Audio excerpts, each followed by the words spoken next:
So my name is Whitney Capps. I'm a patient of Dr. Eric Flint at UCBC, and I have lived in Covington really almost my whole life. We moved here when I was 4, so this is really and truly home.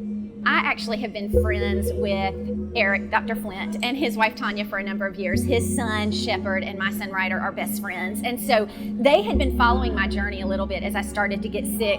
Eric was one of the first people that we called whenever we had those complicated medical questions, because it's like people are speaking a different language that you don't understand. And so he was one of our first calls with every conversation that we had with my doctors. When I had to go in and have a portion of my small intestine removed, after surgery, my surgeon called and let us know that it was cancer. And it was a pretty abbreviated phone call because we found out on a Friday afternoon. And my husband immediately picked up the phone and called Eric, Dr. Flint, and they talked for close to 3 hours. And he walked us through sort of what we could expect, what these words that they were talking about meant, things that we had never really ever considered as a part of my story.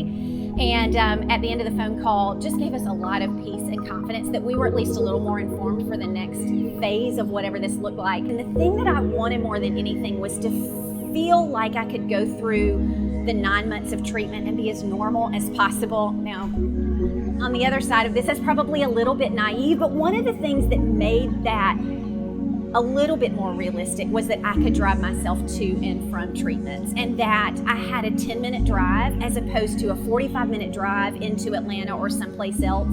It meant that on treatment days, or if I was having an appointment, I could still take my boys to school. I could pick them up in the afternoons. And so those are small wins, but for a cancer patient, it feels like a huge deal that life doesn't have to stop when you're doing treatment.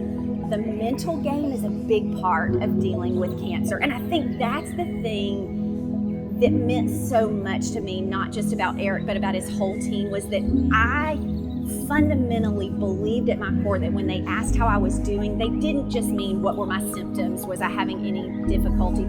They genuinely cared about me as a person. They would ask about my boys. They would ask what we were doing for the summer. They were constantly asking about things that meant that they cared about me as a human and as a person, and not just a patient. For that to be a part of your care plan is just, it's invaluable, and I wouldn't trade it for anything. Almost every person on my care team is a part of a family, and I talk to them about their family. Eric, obviously, Dr. Flint, he knows my kids. He knows Cooper and Dylan and Ryder and Tate. He would ask about them, and it just matters that he knows them, that he knows their names, that he knows their faces.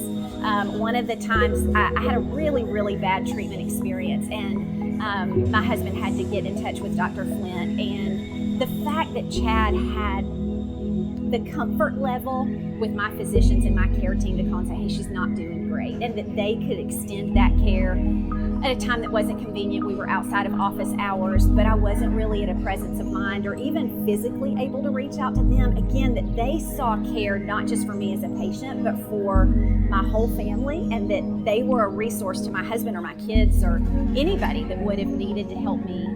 Again, it just matters in ways that you can't anticipate and that you don't know that you're going to need, but when you get it, you think, man, this is a game changer. He cares about what I care about. It wasn't just surviving, it was thriving.